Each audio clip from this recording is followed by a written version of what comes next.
Are के भटनागर साहब को संबोधन के लिए आमंत्रित करना चाहता हूँ।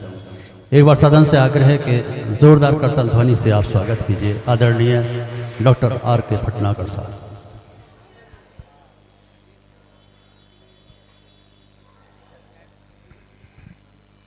सभी को नमस्कार, सभी का वंदन और अभिनंदन।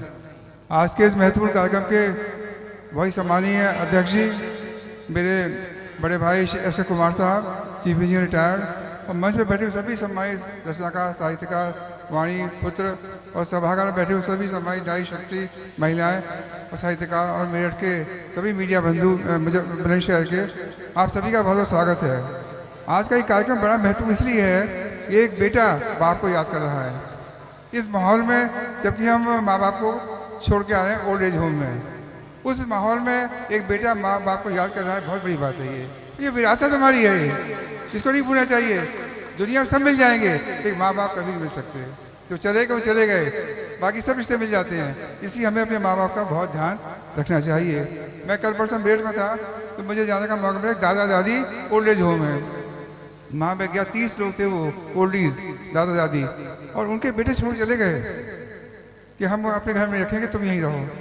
कितनी दुखी बात है। सब बड़े बड़े बच्चे उनके हैं, कोई अमेरिका में, कोई कहाँ है, लेकिन माँ बाप को साथ नहीं दे सकते। कितनी दुख की बात है। और हम बात करें शिक्षा की बात करते हैं तो हम बड़ी बड़ी बातें करते हैं। आज भौतिकवाद में हम इतने फंस गए हैं कि वो बच्चे नहीं जानते कल वही बुढ़े होंगे। ऐसा नहीं है कि सब जवान ही रहेंगे, सबको बुढ़ा होना है और सबको ओल्ड एज में जाना है। तो हमें बच्चों को संस्कार देना चाहिए कि बच्चों को शुरू से संस्कार दिए जाने चाहिए और उन्हें बताना चाहिए कि कौन माता है, कौन पिता है, कौन गुरु है, कौन बड़े लोग हैं। तो ये हम लोग भूल रहे हैं। माँ बाप अपनी ड्यूटी से भटक रहे हैं, क्योंकि बाप बिजी है बिजनेस में, महिलाएं बिजी अपने काम धाम में, तो बच्चों को कौन गाइड करे? लैपटॉप, मोबाइल, यही रह गया। यानी घर में माँ बाप बच्चे साथ ही नहीं बैठ खाना खाते हैं। ऐसे ऐसे माहौल बन रहा है बड़े बड़े शहरों का। ये हम लोग कहाँ जा रहे हैं?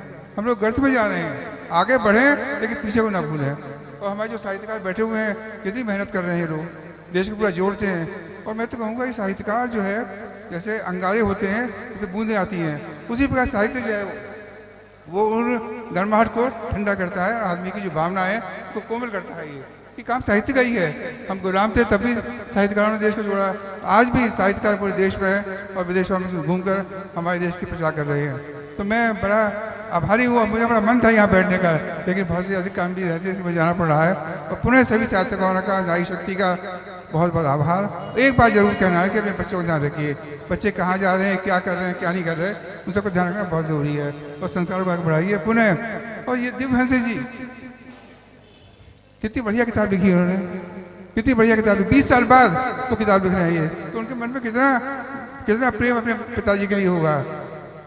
जलता चंदन वन, कितना बढ़िया लिखा है। जलता चंदन वन, चंदन वन जो चांदी देता है वही जल रहा है। आज समाज में सब गर्माहट फैल रही है, हिंसा फैल रही है, और ये बेवफा जिंदगी बेवफा हो गई। डॉक्टर ऐसा काटता है आदमी को जैसे जानवर काट रहा हो।